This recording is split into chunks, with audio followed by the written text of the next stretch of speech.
care unit, but still not feeling very well, but out of the hospital. What are those indications? The trade balance is improving. We used to be having $3 billion.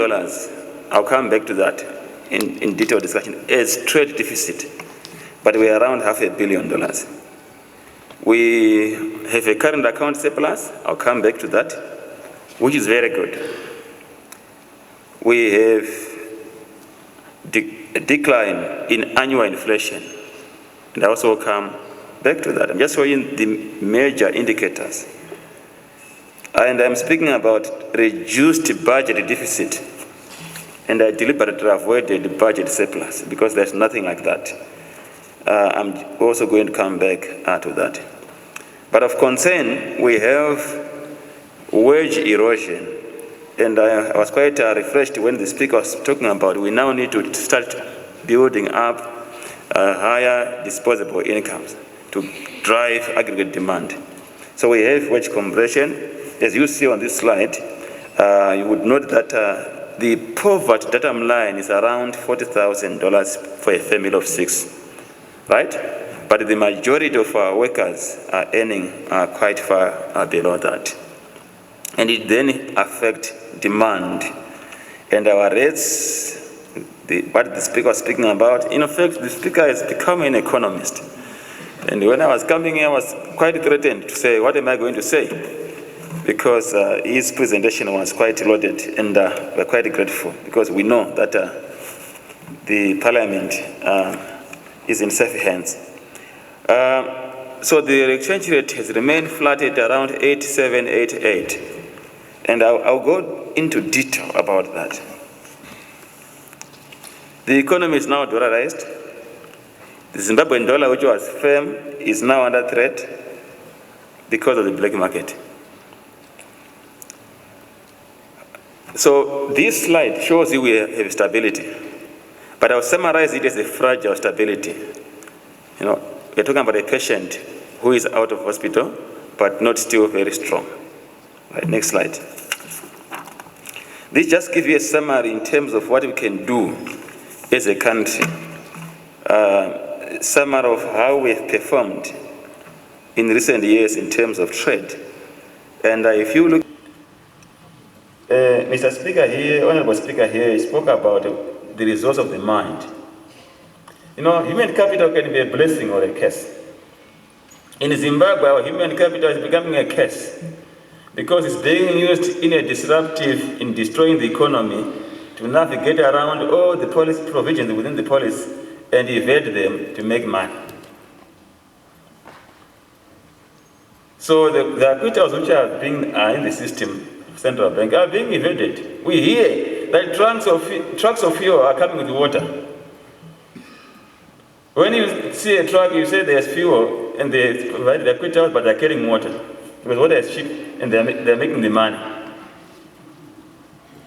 We are hearing that. Recently, we just heard about $50, which I was talking about, is being also evaded, and I'll come back to that. So this is a real challenge. And if government does not deal with this challenge of corruption and trading foreign currency, we will make history in Zimbabwe to collapse as an economy when we have this positive indicator. Right, let's move on. Next slide. So what does the future hold? So production has been, I would want to say 2020 season, 2021 season was a good one. And this is what I said on 7 October last year, and I provided a link. This slide is from 2020, and I maintain it, and the story is there on that link. And we were seeing the economy stabilizing this year, and many people wrote me off that it's not going to happen. It happened. I still believe that we'll sustain this in 2022, but in a different fashion. If we don't deal with the exchange rate issue, we will get into 2022 with good production again, still sound macroeconomic fundamentals, but with a single currency, the US dollar, 100% dollarization. It's possible. We don't want it, but the exchange rates and the failure for the government to deal with, or to put spanners and the tools, which I will talk about, to deal with those foreign currency linkages. What do?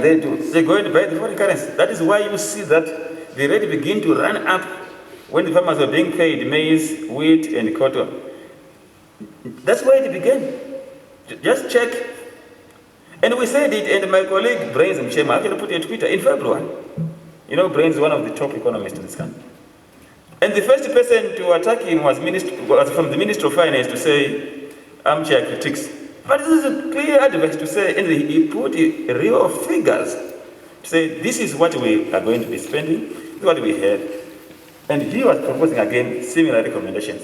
It's on internet. But look where we are. So I am saying, Mr. Speaker said, and honorable members of parliament, the same way we respect a mechanic who tells you to say, come with your car next 10,000 kilometers, respect economists when they speak. Because we are the authorities. We know this stuff. Let's debate on the mechanism than to become emotional, because we are where we are because of this lack of cohesion.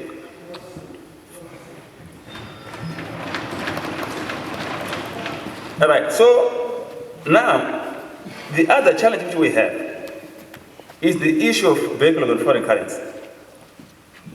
At 12 weeks delay of clearing the backlog, naturally, the company, even if it is an angel-owned company, owned by an angel, they'll go on the black market because they have to run a business.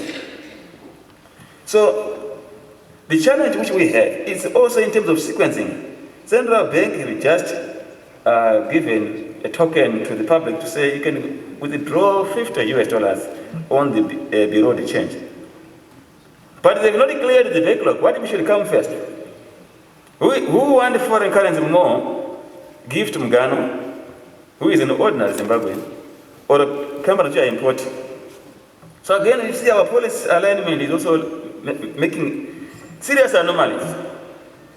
And who is benefiting from this $50? People in 4th Street. Does it make sense that we have an informal sector? And I was speaking about having a current account surplus of $1.3 billion, which I said is not in the system of the bank because it's coming through the diaspora. And the people, when they take it, they don't bank it. And you create another vehicle for dishing out money to the informal sector. Does it make sense? Hallelujah. You know, this is the challenge. And I'll come back to that at a later stage. So even the policy instruments which central bank is now applying, yes, the issues of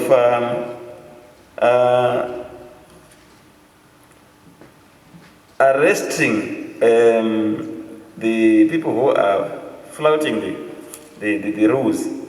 Yes, we don't want lawlessness. They must be arrested. But you must understand that we have 5.7 million people in the informal sector. Are you going to arrest all of them? Do you have capacity in the jails to put 5.7 million people in the informal sector? The major players in the informal of foreign currency are people in the informal sector. Go to Magaba, go everywhere. So we need a structural attention to this issue. We have a command economy, particularly in agriculture. We now need to find a way of balancing it to pave a way to address those issues I have spoken about, the pricing of wheat, pricing of maize, pricing of cotton. We need an effective way to deal with that. The Minister of Finance budget. When we speak about, because naturally the budget framework, the way it is structured, is through a theory of change, which means it's a triangle structure. You have to add more activities on the base to produce outputs. Then you produce outcomes and impact. Are we together, Parliament? So if you don't disperse money according to the budget, you are killing the activities because they are not being financed. So if you look at this budget, I deliberately started with the Parliament. By mid-year, Parliament was given 21% of their budget, which means the Minister of Finance still owes the Parliament 79%. Yet, Parliament was supposed to be given 50% mid-year. So I began with the police person. The Parliament must police the budget, not getting our money. Hallelujah.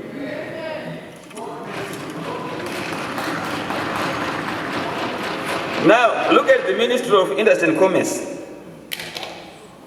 By half a year, they got 9% of their budget. So how are we going to achieve the goals in the National Development Strategy of fostering value addition, value chain strengthening, job creation of 760,000 jobs? When they got 9%, they should have got 50% of the resources by mid-year. And the Minister of Finance will then tell I made a surplus. Is it a real surplus? Are we together? Because if he had paid 50%, then he would say, we made a surplus. Deliberately, he's not paying anyone. So, look at the transfer to provincial councils and local authorities. 11%. That's why we have no water. How do you have water in cities or anywhere, or refuse collection, when there's no disbursement of money?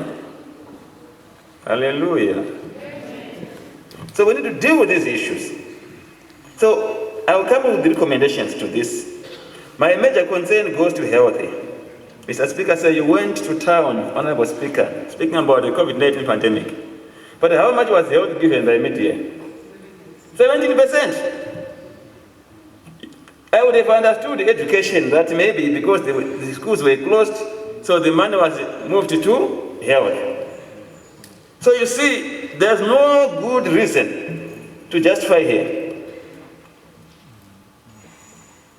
Anti-corruption, 24%. How do we deal with corruption and foreign currency? So again, the anti-corruption institution is not strengthened. So this is just a snapshot to show you this house that we have a challenge in as far as the budget is being run. So let us look at the numbers. And the Parliament must make sure that the Minister of Finance disburses the money. For me, the budget is good. It's issue of time. How this money is disbursed. When? So if they have not disbursed this money, when are they going to disburse it? So those resources which have approved, what was the essence of approval if they're not being utilized? Thank you. Good direction, very good direction. But in August, it went down to 50%. Quite impressive. Well in line with our prediction, which we spoke about last year. But now, because of the parallel market rate, there is now renewed pressures which might now upset the direction the way inflation is going. We're anticipating it to end the year at 30%. But from my own analysis, looking at it month to month, can you go next slide? I'm seeing it ending around 60% and above, which is still okay, but it's a reversal. But inflation, I'm not worried about it, because once we go into dollarization, it will be eliminated. Right? Next slide. The risks ahead. What are the risks which are threatening the NDS1? Of course, the COVID-19 remains with us, but the major challenge which I have is the issue of price controls around wheat, cotton, maize. This is an area I'm going to provide a strong recommendation on my last slide. But what I want to raise as a serious risk, which you can forget all these risks, but the issue of poverty, honorable members of parliament, is a serious risk. 49% of the population, according to the recent World Bank study which was presented in June, in what is called the Economic Update for Zimbabwe, 49% of the people are in extreme poverty, which means half of the population is in extreme poverty. They are living on less than $1.90 per day. And some of them cannot meet basic requirements. And you can relate this to poverty that I'm like. How many civil servants are above the poverty line? It means they are all in poverty. So government must not sleep. It must not sleep with half of the people in poverty. This is a serious threat not only to economic stability, but also to political stability and social stability. What worries me more is that in the last 2 years, the poverty levels increased by 20%, from 29% to 49%. And when you look at it, it is associated with the budget framework. It's not a proper budget. Why? And if you go back to my previous slide, the disbursement is a real issue. The money does not go to the people. So they are entrenched in poverty. The civil servants are entrenched in serious poverty. And everything centers on the budget. So my call and my request, my cry, that the 2022 budget should be a proper budget. That is how we can foster inclusive growth. The other risk which we have relates to, and we've been talking about statutory instrument 127, where it is forcing businesses to align the exchange rate, yet at the very same time in central bank, they are failing to manage the disparity between the two exchange rates.